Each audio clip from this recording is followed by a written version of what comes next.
So raise your hand if you spent 5 hours looking at the back of chairs and were unashamed of it. No? Just me? Yeah, that's okay. There's worse things to do on the internet with your time. What's going on, guys? BJ Porter of the Porter Report here. In what I can only describe as one of the most unique ways to generate hype for a movie, we got some pretty huge details regarding one of the most anticipated movies to come out next summer. Let's talk about it. This past Wednesday, Marvel Studios put out a special live stream that culminated in the official reveal of the cast of Avengers Doomsday, which is now confirmed to be in production. The film serves as one half of the culmination of the Multiverse Saga, with the equally anticipated Secret Wars set to come out 1 year after this one. Set to be directed by Endgame and Infinity War directors Joe and Anthony Russo, Avengers Doomsday is said to be one of the biggest cinematic events this side of the Marvel Heroverse.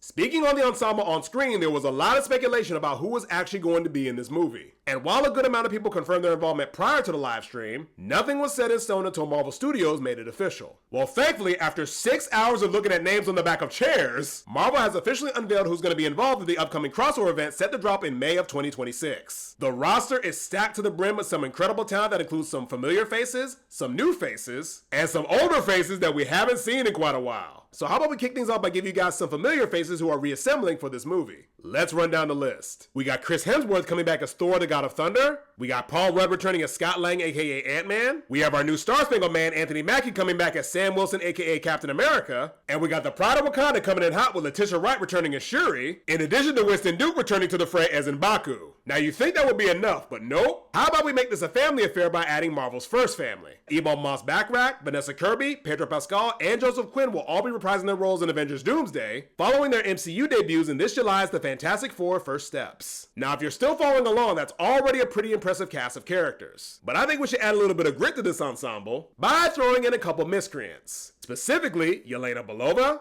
Ghost, John Walker, Red Guardian, Bob, and Congressman James Buchanan Barnes, better known as Bucky. That's right, guys, your eyes do not deceive you. The Thunderbolts are in Avengers Doomsday. Florence Pugh, David Harbour, Wyatt Russell, Louis Pullman, Hannah John-Kamen, and Sebastian Stan are all confirmed to be part of the cast. They'll be joining the rest of the Avengers Doomsday ensemble following their team-up event set to drop in just a little over a month from now. But hold on, we're not done. How about we add a couple newcomers to the party as well? Following his big screen debut in Captain America Brave New World, Danny Ramirez returns as Joaquin Torres, aka Falcon, alongside Tenoch Huerta returning as Namor several years after his debut in Black Panther Wakanda Forever. Not only that, in what seems like an eternity since we've seen this character, Simu Liu finally returns to the MCU as Shang-Chi after nearly a half a decade absence. I am super excited to see this character back in the MCU and part of this larger scale story. And speaking of stories, the god of stories himself, Tom Hiddleston, is confirmed to be coming back as Loki. And just when you think this cast can't get any crazier, how's this for a bombshell reveal? I got 4 words for you. To me, my X-Men. Patrick Stewart, Ian McKellen, Kelsey Grammer, James Marsden, Alan Cumming, Rebecca Romaine, and to add a little bit of Cajun flair, Mr. Make a Name for Himself in the Flesh, Channing Tatum. Y'all, we're getting the OG Fox X-Men in this movie. And not just any movie, an Avengers movie. Having Ian McKellen and Patrick Stewart back together again in this film is already surreal. But having Alan, Rebecca, and James come back as Nightcrawler, Mystique, and Cyclops was a curveball I was unprepared for. And in addition to that, I am over the moon for Channing Tatum that he gets to continue to play this character that he clearly cares about so much, this time on an even larger scale. This was the part of the cast reveal that got me out of my seat, and I literally cannot wait to see these characters again. And given what we saw from Deadpool and Wolverine, I got a feeling we're going to be seeing some comic accurate costumes on these characters. Alright, so let's run down the list. We got a couple OG Avengers, the Fantastic Four, the Thunderbolts, OG X-Men, and I feel like I'm missing somebody. He seems important.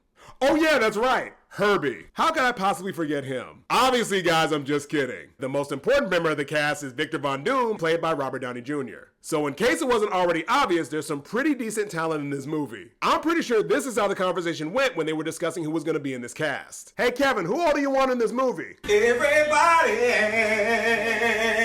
Seems a bit much, but we'll make it work. Thanks, boss. Honestly, to tell you the truth, guys, I think the craziest thing about this reveal is that I don't even think this is close to the amount of people who are actually supposed to be in this movie. Trust and believe, I've never been one to speculate like everybody else because I know that some people can go overboard with it. But I just got a real sneaky suspicion that the people that we now know to be in this movie could actually only be a fraction of who we actually might see. Personally, I'm really surprised at the absence of Doctor Strange, Wong, and Captain Marvel, especially given how important they were to the previous phases. In addition to that, there's still a good amount of character-centric MCU content coming out, such as Ironheart and Wonder Man, both of which are dropping prior to Doomsday, that might actually have some additional setups for the movie, but only time will tell. The other thing that this movie proves is that the next 2 MCU films set to come out this year are of vital importance to what's ahead. All 4 members of the Fantastic Four and 99.9% of the Thunderbolts are confirmed to be in Avengers Doomsday. So if you needed an additional reason to go see these movies this summer, look no further. I would also be remiss if I didn't mention what's been on a lot of fans' minds since the end of the live stream. With all the actors that were missing and are confirmed during the reveal, there is one that is raising some eyebrows in terms of his MIA status. The person I'm talking about, of course, is Tom Holland. There is a lot of back and forth speculation on whether or not he's going to be showing up in Avengers Doomsday. Personally, I'm not too worried about it for this reason. We're already confirmed to be getting Tom Holland back into the MCU thanks to the upcoming 4th Spider-Man movie that is set to drop 2 months after Avengers Doomsday. Spider-Man's involvement in the end of the Multiverse Saga creates incredible opportunities to really challenge his character and move him in a psychological direction that is yet to be explored. And on an exciting personal note, given that the new Spider-Man movie releases 2 months after Doomsday and 1 year before Secret Wars, I think I'm pretty confident in saying that the iconic black suit is definitely on the table. Regardless, I'm super excited to see Spider-Man back in the MCU, and here's hoping he's not the only Spider-Person to show up at the end of Phase 6. Now, despite all the fanfare and excitement around this movie, there is a lot of skepticism among certain pockets within the Marvel fandom. While I do understand that the quality may not be as high for recent Marvel projects, especially looking at how Phase 5 has gone, I do think it's a little bit unfair to demand that Kevin Feige and company do the equivalent of trying to capture lightning in a bottle twice. The Infinity Saga is a once-in-a-generation cinematic experience that will never happen again.